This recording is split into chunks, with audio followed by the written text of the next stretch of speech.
circumstances, alleging multiple murders, in addition to factors in aggravation. My understanding is that due to some court process, he will be arraigned in person tomorrow. I want to say that from the beginning of this case, what we were impressed by were the community members, the friends and loved ones who were so concerned about the Menards that came forward to indicate that things weren't right. From there, obviously, Redlands Police Department took over, did a phenomenal investigation in terms of determining the status of the Menards, and then focusing in on a suspect and doing an investigation that was rather significant, starting last Thursday all the way through the weekend, that led up to where we're at today. I know our Victim Services Bureau has already begun to reach out to the next of kin to the Menards to let them aware of the process. In terms of what's going forward, it's obviously going to be very difficult, not only on the family members, but on the community where the Menards lived. We know that obviously is a factor for those individuals. I do want to thank Chief Tolber from Redlands Police Department and their entire investigative team for the work that they did. A very unusual case. They worked very quickly under conditions that were, in my opinion, unprecedented, to be able to bring some humanity to the Menards, and obviously at this stage in filing charges, pursuit of justice on our behalf. I also want to thank one of my colleagues, Supervising Deputy District Attorney Lisa Crane, who was present just over to my right, who was out there throughout the weekend, being able to assist in terms of what this case was going to turn into, and understanding where this case was going to go, ultimately giving us an opportunity when it came in after a holiday weekend to be able to make what, in our opinion, is the right factual and legal decisions in terms of the filing and going forward from there. So, Lisa, thank you very much. And as it relates to the rest of the investigation, I'm going to turn it over to Chief Tolber to fill you in, and then if there's any questions in regards to the process or filing, I'm happy to answer those when the press conference is over. So, Chief, it's all yours. Thank you. Good afternoon. My name is Rachel Tolber. I'm the Chief of Police at Redlands, California. And I'd like to start by extending our condolences to the family and friends of the victims. We're mourning with the community over the homicides of Dan and Stephanie Menard. As you all know from the information that's already been provided, this case began a little more than a week ago when Dan and Stephanie Menard were reported missing on August 25th from their residence at Olivedale Ranch in Ritchie Canyon. Redlands Police immediately followed up on the missing persons report with an extensive search of the hills and canyon area around the ranch. During the follow-up investigation, RPD teams returned to Olivedale Ranch on Thursday, August the 29th to conduct additional investigation and to talk to the Menards' neighbors once again.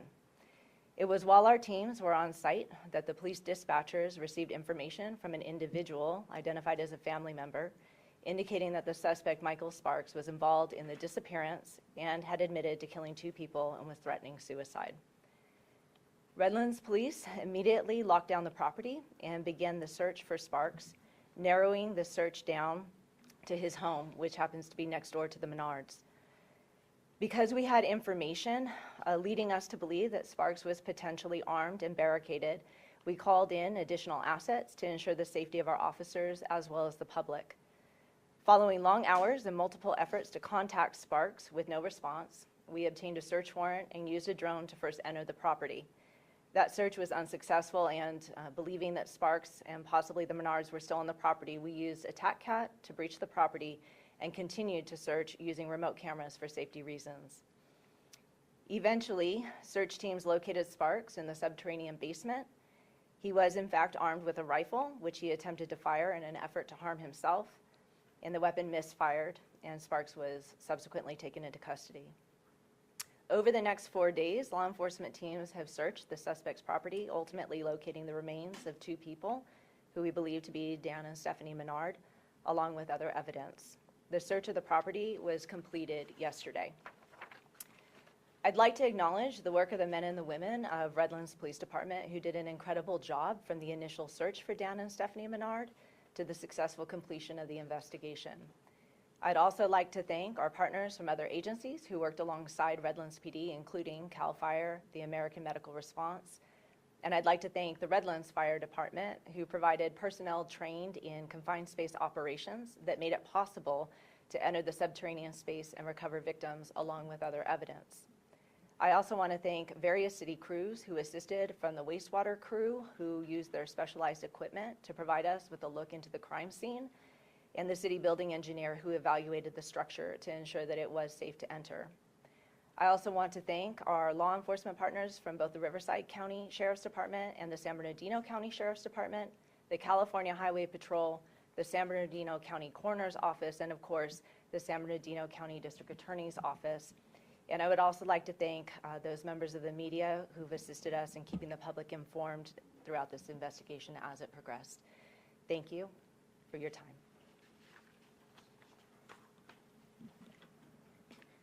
At this time, if anybody has any additional questions, they will be vetted to the appropriate personnel. Go ahead, Rob.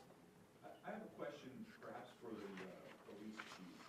Do you know if the coroner has positively identified the remains yet? And is there any possibility that the human remains are of, in addition to Dan and Stephanie, potentially other people? I do not know at this time if the coroner has positively identified the remains. I would have to defer that question to them. And at this time, I don't have any reason to believe that there are other remains, but again, I would have to defer that question to them. On that, is there any reason to believe there could be other victims? I have no reason to believe that at this time. Were the bodies fully intact, or could you talk about condition of the bodies? As this is an ongoing investigation, I'm not going to speak to the condition of the bodies at this time. Were there any weapons that were found in that basement? Again, based on the fact that this is an ongoing investigation, I'm not going to comment on that at this time. Do we have any idea, has he said anything, or do you guys have any idea of what exactly happened? Like, were they killed immediately on Saturday, or do we know how long they've been down there? I'm just looking for... So again, as I've said previously, this is an ongoing investigation, so I can't comment on that at this point in time. Yeah, but you said it for other questions, so...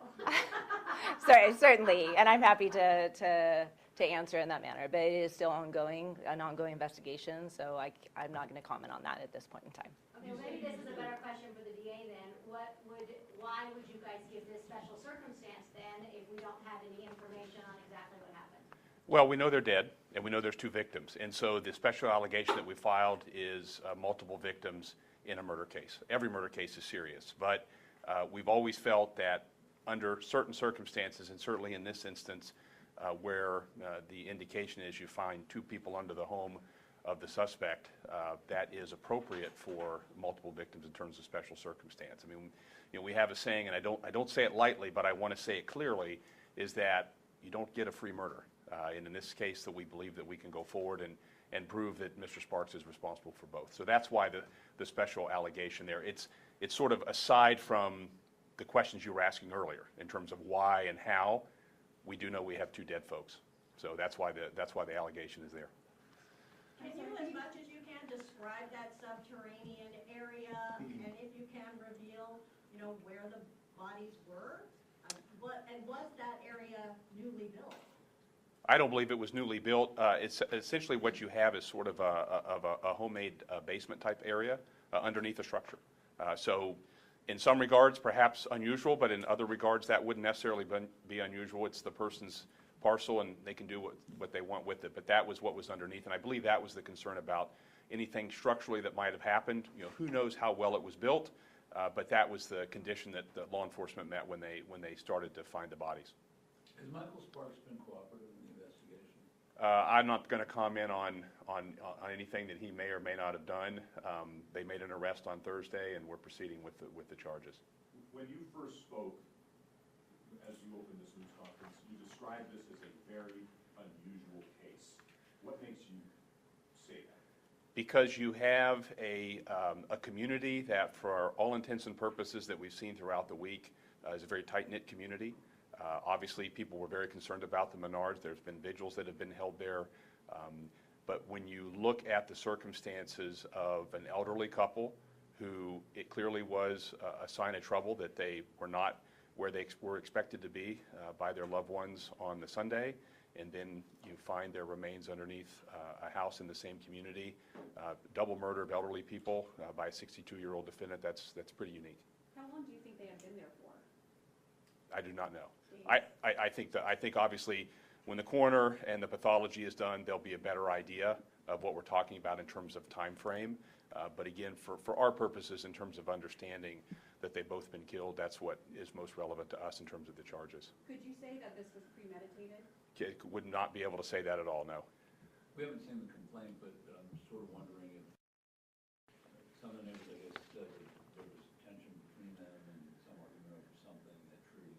Do you have any further information on that? I do not have any further information on that. I don't know if that's something the chief wishes to speak to. About that? Nothing in the complaint. Our complaint contains the two substantive charges, count 1, count 2, the special allegation in terms of multiple murder, and then as required by law in California, we also add factors in aggravation that we think are present that we would have to prove at a later stage. We don't get into the whole, your question is a good one, but we're not required to do that in terms of the process, and that's probably not even something I think that we would comment on at this point. Chief, do you have anything to add to that? To the same point, we're still investigating that to be able to answer that question for you. So at this point, we're not going to be able to comment further on So that. at this point, you don't know anything about the relationship, and also you don't know what the motive was? Correct. So I know that they were neighbors, but I can't speak to the motive at this point. Well, Chief, this is your community. I mean, you guys worked so hard on this. I was out there, I know that from Sunday to Thursday. Is there anything that you wish to say to the people of Redlands about how seriously you took this, or any thoughts on these sort of heinous allegations? Oh, absolutely. Like I started with condolences to the family, but also a big thanks to echo Mr. Anderson's comments on our community that stepped up, that reached out, that communicated with us throughout the investigation. We took it very seriously, as you know from being out there and knowing that we were out there continually from Thursday on. Like I say, I'm very thankful for all of the partners, including our community, that came together to be able to see the investigation through to fruition. Have you seen anything like this before, or do you have any thoughts on this? Certainly, it is I'm not sure that I've ever seen this type of case. It is certainly concerning, and I'm thankful for my partners here who spent the weekend with us sorting through the case and through the investigation, that they'll be able to bring some justice for the Menards. Just to clarify, so he had texted his own family members, correct? That he was going to commit suicide, or possibly commit suicide? Somebody who identified themselves as a family member, yes, he had reached out to them And it was with just that one person? information. I believe that there may have been other people that were texted, but the initial call that started our focus on him was from a family. Is there any One reason of why his his family vehicle was members, yes. found? Why the vehicle was found? Like, had the Menards been driving it at all? I mean, that's just a weird piece of the puzzle where it's just found abandoned a half mile down the road. Do we know why the keys were still in the ignition? Were they trying to get away, maybe? I don't have the answer to that right now. Chief, there is also a missing dog. Is there evidence of the car where? Sorry, there's two questions that were asked. Sir, go ahead. You asked about the update on the dog. At this time, we have no further information on the whereabouts of the dog, no. Is there evidence of the car, where the car was found, the foul play, blood, or anything like that, had been killed there? No, there's not. All right, that's going to be the conclusion of our press conference today, you guys. Thank you so much for attending. I am going to be releasing the complaint shortly thereafter, as well as the court case number and follow-up on arraignment dates. So thank you so much for your time today. Is there a Spanish speaker for Telemundo? I can arrange that for you if you just want to hang out for a minute. Thank you. Arraignment tomorrow morning? Yeah, that's our understanding, Rob. Yeah, tomorrow morning, in person. Okay. Thank you. Yeah, Thank you very much. thank you, guys. Thank you guys so much. Yeah, you guys,